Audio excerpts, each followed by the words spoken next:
This here is one of my earliest surviving microcontroller projects.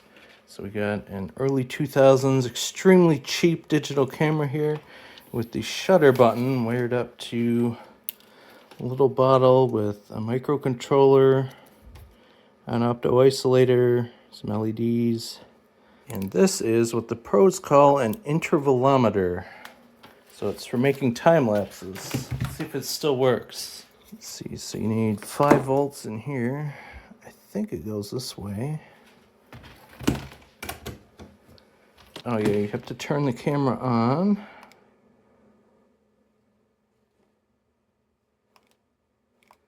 There it goes. I wonder if it goes up to 2025. Yeah, it does. Okay, now there's like a pattern you have to push on this thing. It's encoded in binary. Still got my original list from like, I don't know, 2011. Let's go for, oh, I don't know, 12 seconds.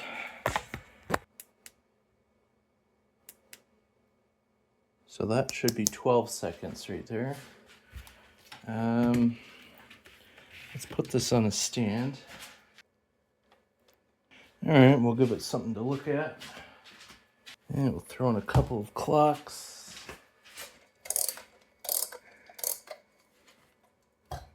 Okay, and then to start it, it should just be this.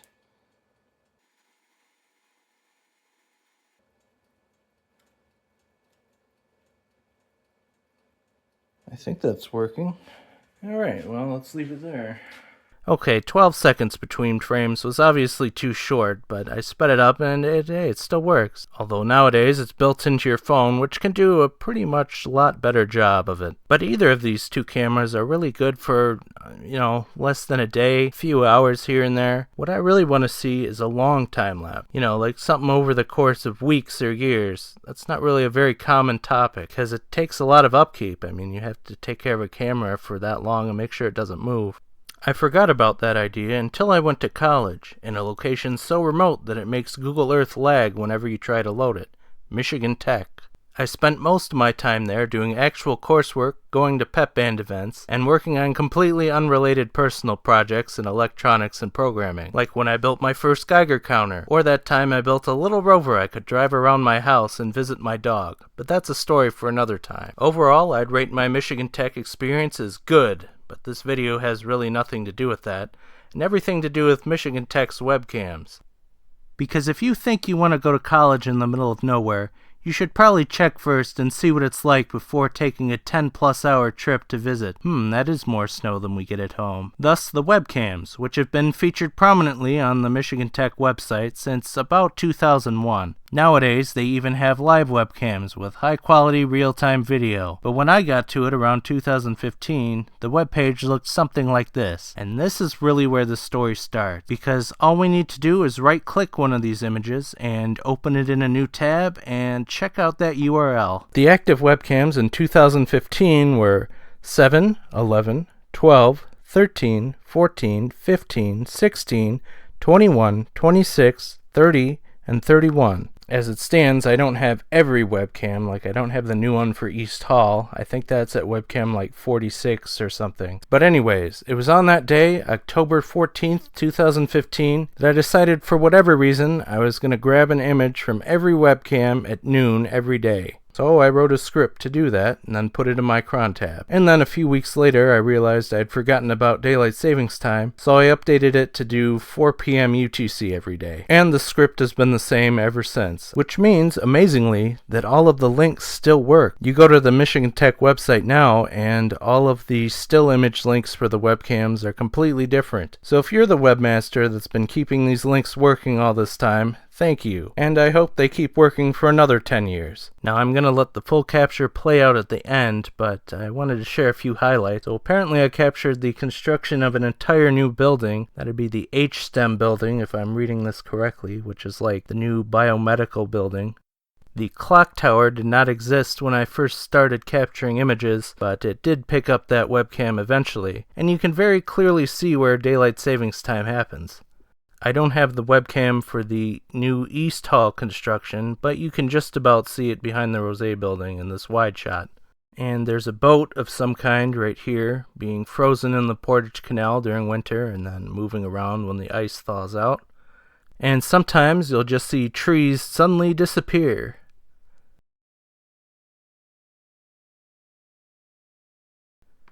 Or a sidewalk being turned up. And here's a mysterious moving teeter-totter thingy. Now check this out. Nothing, nothing, nothing, nothing. Career fair, nothing, nothing.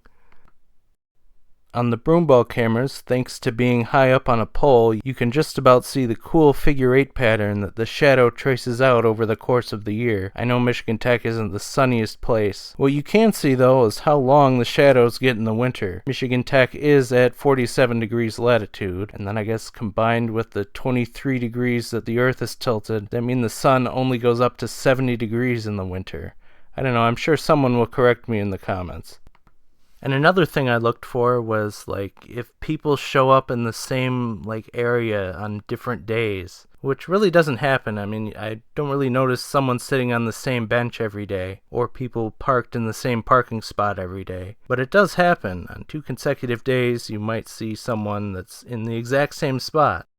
And especially on these wide shots, there's just so much detail. You can look at any little part of it and see something interesting. I've been watching it for hours.